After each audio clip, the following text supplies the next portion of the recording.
حضرت اسما رضی اللہ تعالیٰ عنہ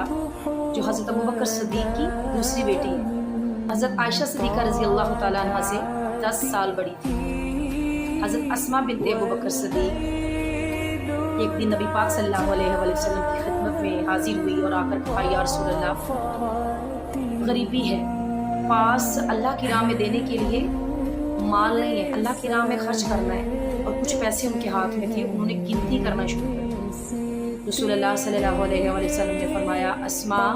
جب اللہ کی راہ میں خرچ کرو تو گنتی مت کرو، تم گنتی کے بغیر اگر اللہ کی راہ میں دو گی تو اللہ بھی بغیر گنتی کے تجھے عطا کرے گا۔ تو اللہ کی راہ میں جب بھی ہم نے دینا ہے تو یہ نہ سوچا کریں کہ ہم اتنا دے رہے ہیں، ہم آج اتنا دیں گے، کہاں سے دیں، حالات ایسے ہیں۔ تنگ دستی میں اللہ کے لیے خرچ کرنا وہی تو آپ کے لیے امتحان ہے۔ کم رزق میں سے نکال کر اللہ کی راہ میں خرچ کرنا